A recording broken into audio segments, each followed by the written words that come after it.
Welcome back to the Business Book Club. Today, we're diving into a book that really, well, it shifted my perspective on what business success even means. It's Paul Jarvis's Company of One: Why Staying Small is the Next Big Thing for Business. It's a really fascinating premise, isn't it? Jarvis basically challenges that deep-seated belief that bigger is always better. Right. He argues that for a lot of people, intentionally staying small can actually unlock more resilience, more autonomy, and yeah, even more profit. It's Yeah. about finding what's enough and really focusing on doing things better, not just bigger. Exactly. So our mission in this deep dive is to really unpack this kind of counterintuitive idea. We'll explore why that relentless chase for growth might not be the best path for every business. And then look at the surprising upsides of being a company of one. Yeah, what that actually means. We've got some great real-world examples and practical insights that you might be able to apply in your own ventures. Okay, so let's kick off with this prevailing myth.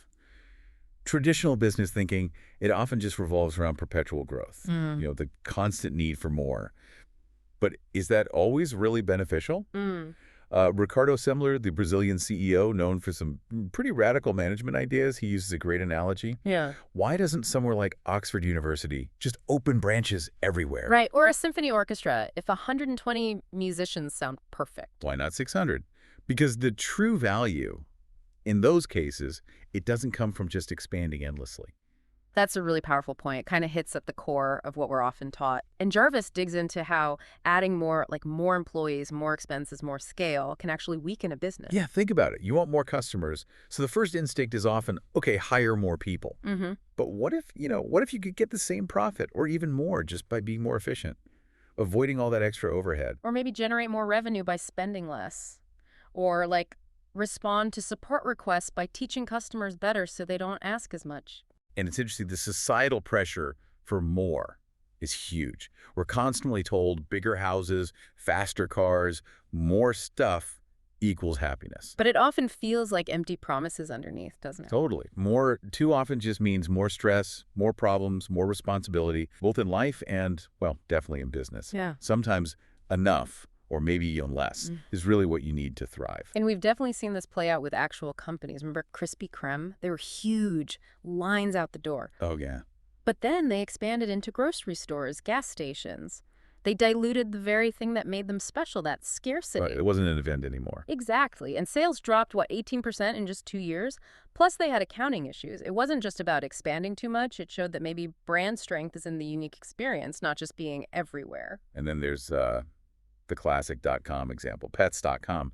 They burned through cash like crazy on advertising, like $17 million in one quarter on only $8.8 million in revenue. Yeah, prioritizing that growth above all else, even selling below cost. They lost something like $300 million. It's like this disease of more, as the basketball coach Pat Riley called it. What was that? He saw winning players start focusing on endorsements and fame instead of their actual game. And it led to, internal loss. The focus shifted away from the core. It's a strange sort of irony, isn't it, that chasing growth can actually become self-sabotage.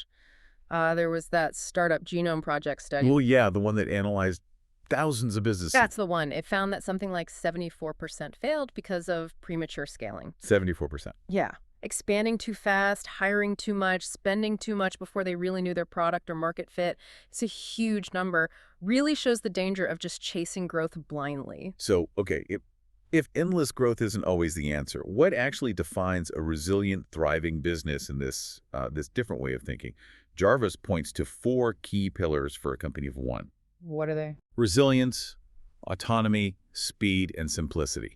And these aren't just, buzzwords. They represent a pretty fundamental shift in what stability and success actually look like today. Okay, let's start with resilience. That's basically the capacity to recover quickly when things get tough, right? Exactly. And crucially, it's not something you're just born with. He stresses it's absolutely learnable. How so? Well, resilient people tend to have 3 characteristics. They accept reality, they have a strong sense of purpose, and they can improvise. Think about firefighters using dark humor sometimes. It's a way to cope, to accept the harsh reality so they can keep going. That makes sense. And Danielle Laporte is a good example here. Yeah, absolutely. Yeah. She got fired from a company she founded, which must have been devastating. But she didn't just, crumble. She started a new, more resilient business where she kept full control. How did she do that? She actively refused outside funding to make sure she could move fast and keep ownership. She put out an early version of a product quickly to fund iterations, kept costs low, moved towards profit really fast. That's resilience, not just bouncing back, but actively shaping what happens next. And having the control to do that seems vital. Which brings us to the second pillar, autonomy. Right. Control over your work and your life. Building your work around your life, not, the other way around. We're seeing a huge trend there, aren't we? Especially with younger generations choosing freelancing. Definitely. They're seeking more control over their careers. It's not just a fallback option anymore. And Caitlin Maud, the digital strategist, she's an example of this. Perfect example. Yeah. She deliberately skilled up before going full-time freelance. Now she has a waiting list, turns down projects that don't fit, works with huge names like Beats by Dre and Adobe. Wow. And her work genuinely revolves around her life. It shows how building competence can directly lead to that kind of control, that autonomy. Okay, pillar 3, speed. This feels like a massive advantage for a smaller company. Huge.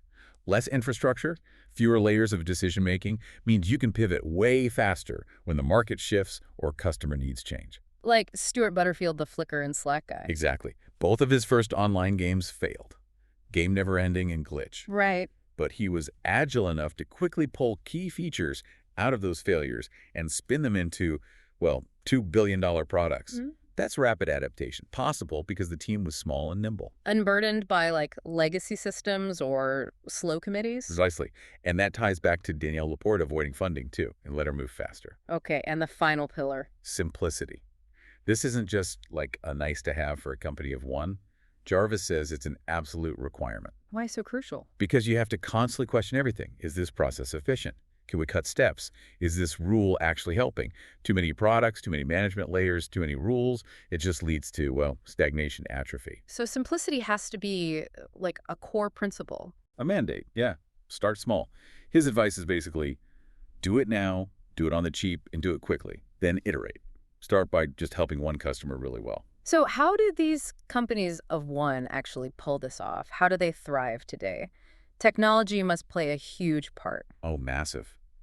Individuals now can automate entire sales funnels. They can drop ship products without needing a warehouse, print on demand without buying machines. Yeah. It just cuts out so much traditional overhead and staffing needs. That Peter Levels guy, the Nomad List founder, he's a wild example of this, right? Totally wild. Earns something like $400,000 a year, no employees, no office. Works from anywhere. Just him. Pretty much. He builds software that competes with big VC-funded companies, uses contractors when needed, automates so much that he can apparently be offline for weeks and still make money. That's incredible. So it's not just about saving money, it's about building a genuinely flexible, unconstrained way of working and living. Exactly. And Brennan Dunn, the email automation consultant, another great example. He scaled back from an office and employees to just remote contractors. Uses readily available digital tools to make more money with less overhead.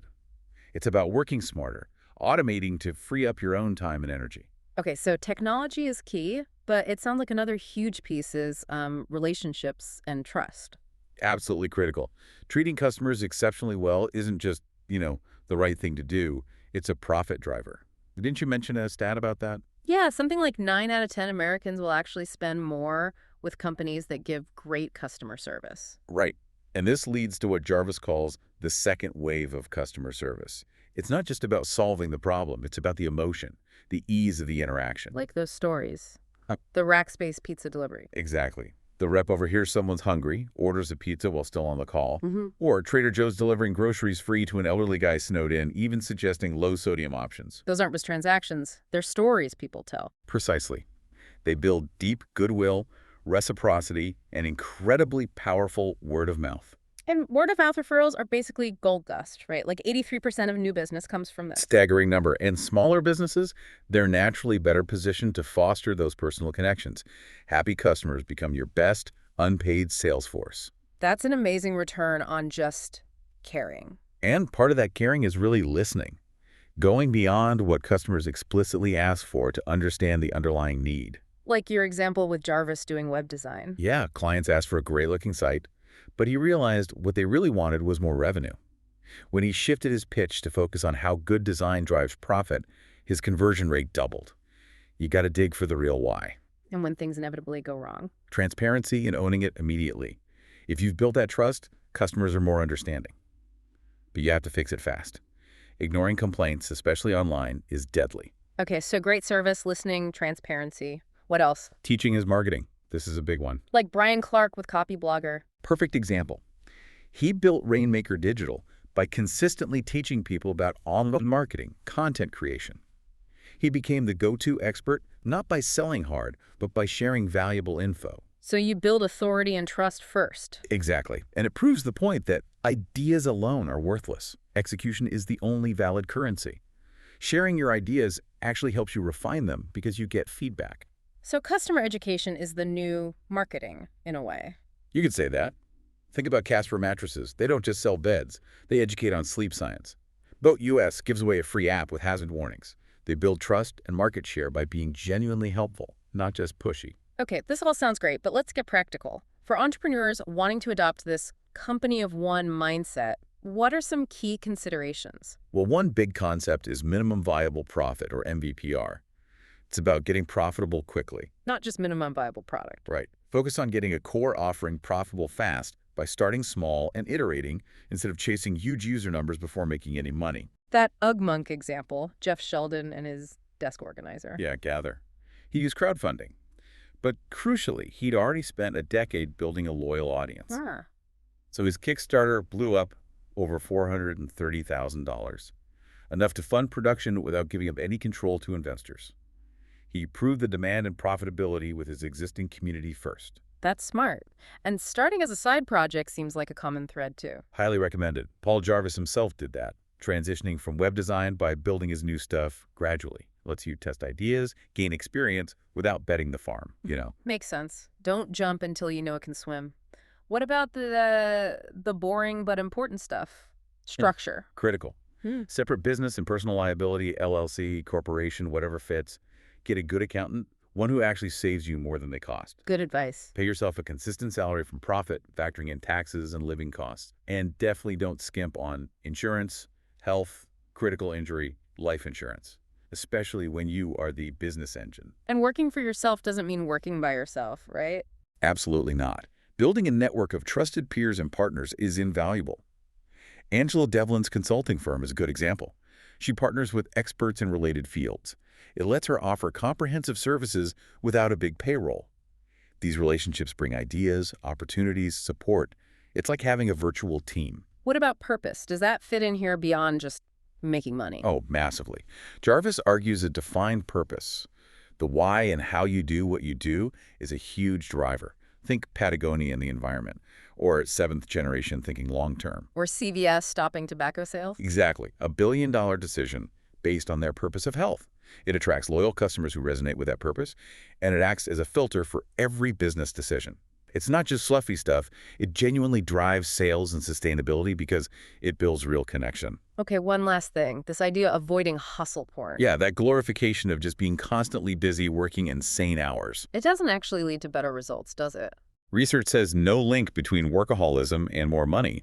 It just leads to more stress. The key is deliberate, focused work, single tasking. Protect your time fiercely. Jason Fried at Basecamp says managers should protect their team's time. If you're a company of one, you are that manager. Protect your time. Okay, so wrapping up our deep dive on company of one, the key takeaways seem pretty clear. First, question that automatic assumption that you must pursue endless growth. Right. Instead, focus on building resilience, autonomy, speed, and simplicity into the core of your business. Leverage technology smartly to automate, streamline, do more with less. And build genuine customer relationships, exceptional service, empathy, teaching, providing value that you're marketing. Fund things strategically. Start small, prove profitability fast, maybe with your existing audience like UgMonk did. And remember, you're not alone. Build that network of peers for support and ideas. Have a clear purpose beyond just profit. And yeah, ditch the hustle obsession for focused, deliberate work. But maybe the biggest lesson, the most important one from Paul Jarvis, is that you get to define what success means. Not society, not traditional business books. Build a business that supports the life you actually want, instead of one that consumes it. Exactly. So here's a final thought. What if your greatest strength in business isn't getting bigger, but actually getting better at being exactly who you are and serving exactly who you want to serve. Something to think about. We really hope you found this deep dive thought-provoking and maybe gave you some practical ideas. For more deep dives into transformative business thinking like this, make sure you subscribe to the Business Book Club. We'll see you next time. Now, that's a wrap for this episode of the Business Book Club. If you enjoyed the ride, make sure to subscribe so you'll never miss our next deep dive. Got a favorite business book you'd love us to explore? Let us know. We're always up for a good read. And hey, don't keep all these insights to yourself. Share this episode with a fellow book lover or your work buddy who's always looking to level up. Until next time, keep learning, keep growing, and we'll see you in the next episode.